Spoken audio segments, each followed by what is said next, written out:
Hoje nós vamos continuar a falar sobre os fundamentos da fé cristã, baseado no livro de Hebreus, no capítulo 6. Temos 6 fundamentos da fé cristã, que são a base ou alicerce de tudo que nós podemos crer com relação àquilo que é mais importante, daquilo que Cristo passou para os seus apóstolos e quer passar para nós. A palavra fé significa concordar, crer, confiar. Essa confiança é uma habilidade, uma característica de todo ser humano. Nós temos fé em muitas coisas. A fé da palavra de Deus, ou a fé na palavra de Deus, ela abre as portas para o acesso ao reino espiritual, para que as promessas de Deus possam se cumprir na nossa vida e para que Deus se agrade de nós é necessário fé em Deus, fé na sua palavra. Pela palavra Deus criou todas as coisas no mundo visível e no mundo invisível. Todas as coisas foram feitas por meio da palavra, e esta palavra precisa de uma concordância, precisa de alguém que creia nela, e a fé é necessária enquanto as coisas não estão visíveis. No livro de Hebreus está escrito que a fé é uma firme convicção das coisas que se esperam e a prova das coisas que não se veem. Esta firme convicção, ela é baseada em um documento. Quando Deus fala, temos um documento, uma averbação, uma procuração real. Deus, como Rei de todas as coisas, a sua palavra tem poder. A palavra de Deus é a constituição do reino. É a constituição ou aquilo que temos como documentação para alegar alguma coisa. Tudo que nós fazemos baseados na palavra do rei é lei do rei para os seus servos e os seus filhos, herdeiros e participantes da sua glória. Ou seja, todo o reino funciona com base na palavra, o reino foi criado pela palavra e todos aqueles que concordam com a palavra do rei vivem as promessas e as ordenanças do rei, a sua vontade e os seus decretos. Então, todos os benefícios também e todos os deveres estão nesta palavra. A fé é o que une a palavra de Deus com aquele que é ouvinte e pode ser participante deste reino. Ou seja, na palavra de Deus está escrito que nós temos saúde divina conquistada pela morte e o sacrifício de Cristo na cruz. Está escrito lá em Isaías 53. Que pelas suas feridas nós fomos sarados. Em Mateus capítulo 8, verso 16, o escritor relata que por causa desta promessa, Jesus curava os enfermos de toda sorte de doenças. O apóstolo Pedro, ao ouvir Jesus falar, lança a rede novamente, mesmo Pedro já havendo jogado a rede várias vezes durante a noite, naquele dia daquela pescaria, ele não pegou nenhum peixe, mas ele disse, segundo a tua palavra, ó Senhor, lançarei as redes. Mas eu pesquei a noite toda e nenhum peixe. Por que aquele lançar das redes foi pela fé? Foi porque ele ouviu a palavra de Jesus e obedeceu a palavra, logo a manifestação do milagre, a manifestação daquilo que pela força humana ele não estava conseguindo, pelo poder sobrenatural ele obteve. Por quê?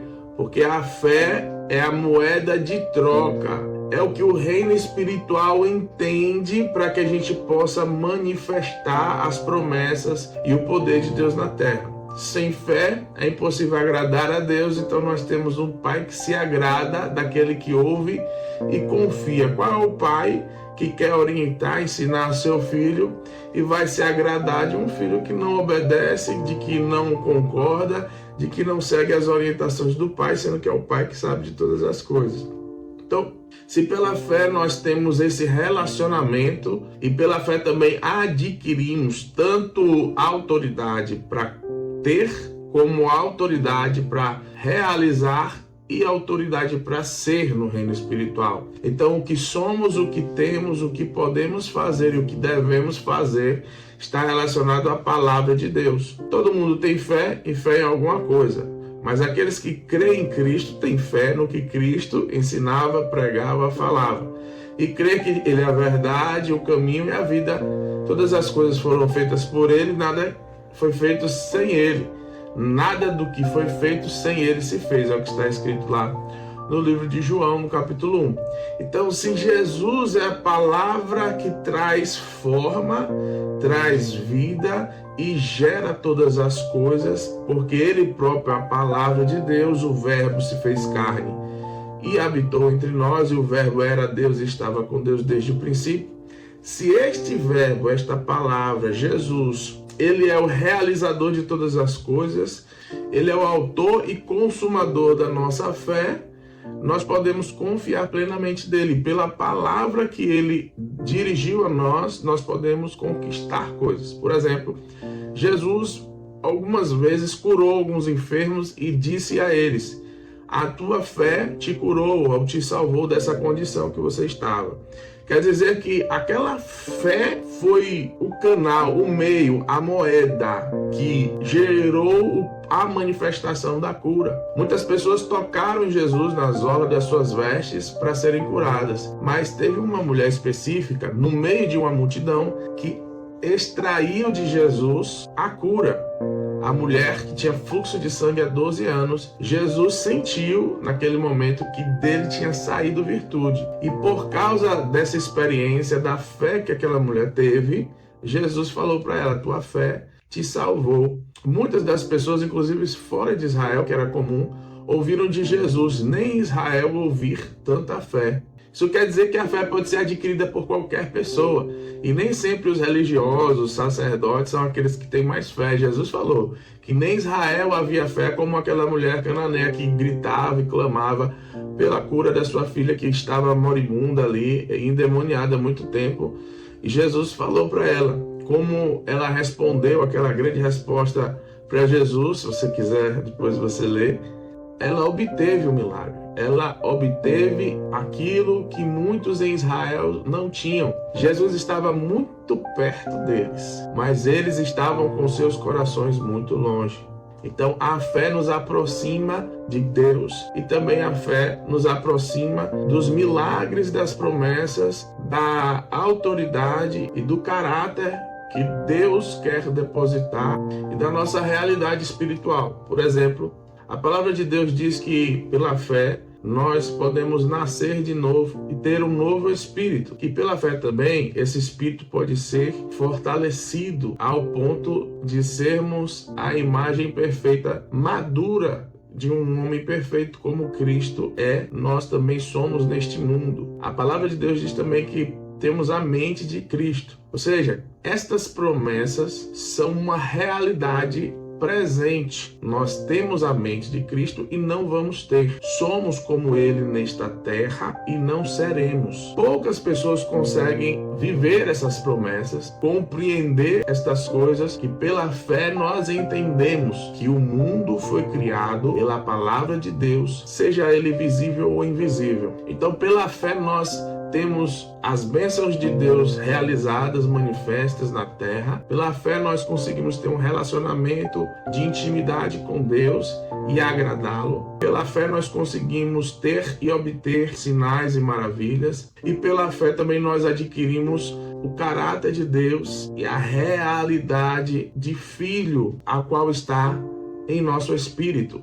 A manifestação dos filhos de Deus é a expectação de toda a natureza e toda criatura, como está escrito em Romanos capítulo 8. Esta ardente, desejável expectativa, expectação da criatura, ou gemido delas, é para que os filhos se tornem maduros, à imagem e semelhança de Jesus. E pessoas sem fé não conseguem avançar, porque os problemas deste mundo, as angústias, aquilo que vem contra você, as suas próprias crises emocionais, as suas falhas, os seus pecados, acabam minando sua fé, enchendo aquilo que deveria ser uma fonte, um rio de águas vivas, acabam sendo entulhados. As aflições deste mundo, as riquezas, as ambições, a falta de oração, a falta de leitura, a falta de ouvir a palavra, as ganâncias e muitas coisas que nós vamos ter que enfrentar, minam nossa fé, destroem ela e também nos tornam infrutíferos. Por isso que o apóstolo Pedro vai falar sobre a importância de acrescentarmos à nossa fé algumas coisas para termos uma fé saudável.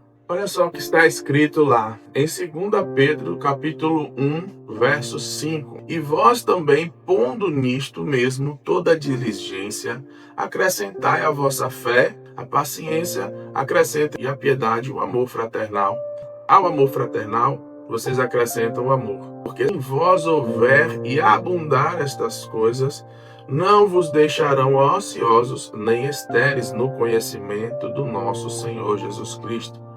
Pois aquele a quem não há estas coisas é cego, nada vendo ao longe, havendo-se esquecido da purificação dos seus antigos pecados. Portanto, irmãos, procurai fazer cada vez mais firme a vossa vocação e eleição, porque fazendo isso jamais vocês tropeçarão.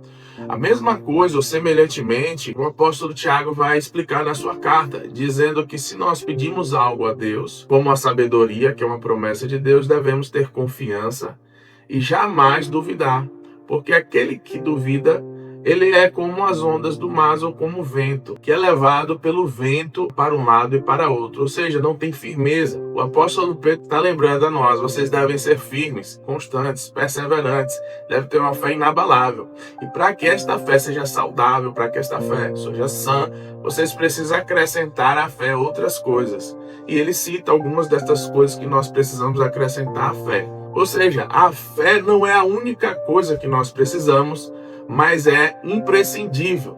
A palavra de Deus diz que pela fé nós somos salvos. A palavra diz que pela graça nós somos salvos, mas é mediante a fé. Ou seja, a graça é salvadora, mas sem fé a graça é inútil. Então, nós precisamos de fé para ser salvos, como também está escrito pelo apóstolo Paulo aos Romanos. Se você crer com o seu coração e confessar com a sua boca que Jesus Cristo ressuscitou dentre os mortos, então você será salvo. A palavra de Deus diz que o justo vive pela fé.